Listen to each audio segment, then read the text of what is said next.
अच्छा, डिप्थेरिया और पर्टिसिस की अगर आप बात करें तो ये दोनों रिस्पायरेटरी सिस्टम की डिजीज़ हैं, लेकिन ये बैक्टीरियल डिजीज़ हैं। अगर सवाल आता है रिस्पायरेटरी सिस्टम की बैक्टीरियल डिजीज़ लिखें, डिप्थेरिया और पर्टिसिस है। डिप्थेरिया को हुनाक कहते हैं, पर्टिसिस को काली खांसी या वूपिंग कफ कहते हैं। अब इनमें आपको पता होना चाहिए कि डिप्थेरिया जो कार्नी बैक्टीरियम डिप्थेरी काज करता है। डिप्थेरिया का अगला मसला ये है कि डिप्थेरिया का ज़्यादा स्प्रेड कैरियर के थ्रू होता है। अब ये भी एमसीक्यू है, डिप्थेरिया कैरियर के थ्रू अगर स्प्रेड करेगा, खुद बंदे को कुछ नहीं होगा, डिजीज आगे ट्रांसफर करेगा तो डिजीज की रेप्लिकेशन होती रहेगी या चेन बनती रहेगी या एपिडेमिक आने के ज़्यादा चांस हो जाएंगे। अब डिप्थेरिया में अब अगला सवाल यह है कि डिप्थेरिया को डायग्नोज कैसे करना है। तीन चार चीज़ें आपने पढ़नी होती हैं। सूडोमेम्ब्रेन, सूडोमेम्ब्रेन बनेगी, ग्रेश कलर की बनेगी। अगर सूडोमेम्ब्रेन का जिक्र कहीं पे आया तो वो आपने डिप्थेरिया कहना है। उसके अलावा कफ हो सकती है, हॉर्सनेस ऑफ वॉइस हो सकती है, स्किन पे अल्सर बन सकता है, लेकिन ज़्यादा इसका सिनेरियो सूडोमेम्ब्रेन से आता है। या आपकी स्वेलिंग होगी लिम्फ नोड्स की, बुल्स नेक हो जाएगी, गर्दन मोटी हो जाएगी। अब डिप्थेरिया का एक स्क्रीनिंग टेस्ट है जिसे शिक टेस्ट कहते हैं, एक डायग्नोस्टिक टेस्ट है जिसे कल्चर कहते हैं। शिक टेस्ट अगर पॉजिटिव होगा तो बंदा ससेप्टेबल है, डिजीज तब भी होगा जब उसका कल्चर पॉजिटिव होगा। अब एक सिनेरियो आता है कि बंदे का शिक टेस्ट पॉजिटिव है, कल्चर नेगेटिव है, तो आपका आंसर होना चाहिए susceptible to diphtheria. Culture positive है, डिप्थेरिया हो गया, आपने डायग्नोस कर लिया। देखिए मैनेजमेंट की जहाँ तक आप बात करते हैं, बैक्टीरियल डिजीज है तो एंटीबायोटिक आपने देनी देनी है। डिप्थेरिया जो है वो टॉक्साइड के थ्रू स्प्रेड होता है, डिप्थेरिया टॉक्सिन प्रोवाइड करता है। इसका अगला अलमिया ये है, वो टॉक्सिन जो है ट्रैवल करते हैं, जल्दी से डिजीज स्प्रेड हो जाती है, तो आपने एंटीटॉक्सिन देने हैं। उसके अलावा एंटीपायरेटिक देनी है, सिम्टोमेटिक मैनेजमेंट करनी है, डिप्थेरिया की वैक्सीन देनी है। अगला सवाल ये है कि डिप्थेरिया की वैक्सीन ईपीआई में देखें 6 वीक, 10 वीक, 14 वीक, 2 ईयर्स और 5 ईयर्स में लगाई जाती है। 6, 10 और 14 वीक्स में ये पेंटावेलेंट है, 2 ईयर और 5 ईयर में डीपीटी है।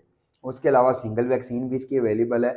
अगर बंदा ससेप्टिबल है और डिजीज नहीं है तो आपने डिप्थेरिया की वैक्सीन देनी है, और आप प्रोफाइलेक्टिकली दे सकते हैं एंटीबायोटिक। लेकिन अगर बंदा डिजीज है तो आप पहले ट्रीटमेंट करेंगे फिर वैक्सीनेशन की बात करेंगे। बच्चे गलती ये करते हैं, डिजीज में पहले वैक्सीनेशन से स्टार्ट कर देते हैं। डिजीज में पहले आपने एंटीबायोटिक, इसमें एरिथ्रोमाइसिन या पेनिसिलिन ड्रग ऑफ चॉइस है, एंटीटॉक्सिन की बात करनी है, एंटीपायरेटिक की बात करनी है, एंटीटसिव की बात करनी है, सिम्टोमेटिक मैनेजमेंट की बात करनी है, फिर वैक्सीनेशन की बात करनी है कि ईपीआई क्या शेड्यूल है और वैसे आप कब लगा सकते हैं।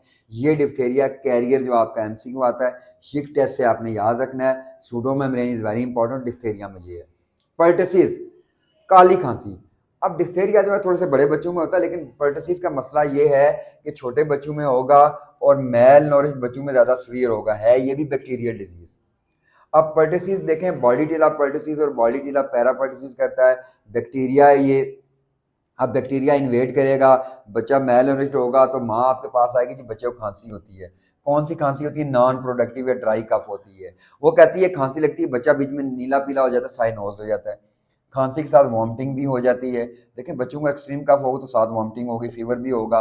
तो उसके बाद प्रेजिक्समल कफ है, 100 डे कफ इसे कहते हैं। बीच में बच्चा बिल्कुल नॉर्मल हो जाता है, जब खांसी लगती है तब बीमार बीमार लगता है। तो ये सिम्टम के साथ आया, छोटा बच्चा आया, नॉन प्रोडक्टिव कफ हुई, प्रेजिक्मल कफ हुई, एपिसोडिक कफ हुई, बीच में बच्चा नॉर्मल हो गया, दैट इज पर्टेसिस।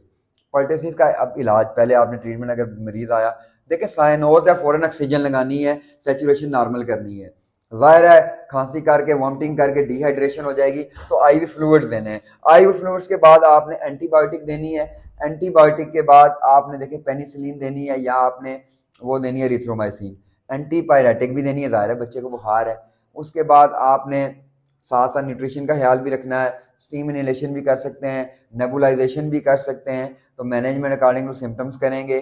फिर आप इसमें ज़ाहिर है मेजर ट्रीटमेंट एंटीबायोटिक है, लेकिन ये नहीं कि बच्चा आया, बच्चा साइनोज है, एंटीबायोटिक लगाओ। और पहले उसकी डिहाइड्रेशन और साइनोसिस ठीक करनी है, देन वैक्सीनेशन।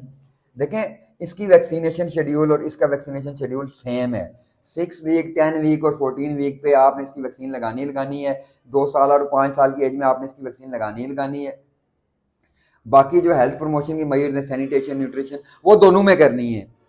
हेल्थ एजुकेशन, वो कहानी आपने हर डिजीज़ में लिखनी है, सिर्फ स्पेसिफिक प्रोटेक्शन की कहानी लिखनी है और ऊपर ट्रीटमेंट की कहानी आपने लिखनी है। तो आपने इस तरह डायग्नोस करना, पेपर में 5 नंबर का सवाल आएगा, आपने ये लिखना है, एंटीपायरेटिक, स्टीम और वैक्सीनेशन पे फोकस करना है। अच्छा, बुक पे एक लिखा हुआ है एक्सेल में जी, 2 साल बाद आप पर्टसिस की वैक्सीन नहीं दे सकते। ऐसा कोई सवाल नहीं है।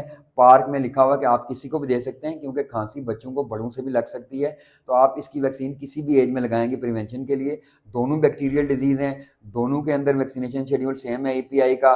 दोनों जो है एंटीबायोटिक देनी है दोनों में। सिर्फ डायग्नोसिस क्या है, एक में सूडोमेम्ब्रेन है और एक में कफ और वॉमिटिंग है और साइनोसिस है। एक बड़े बच्चों को होगा। Thank you.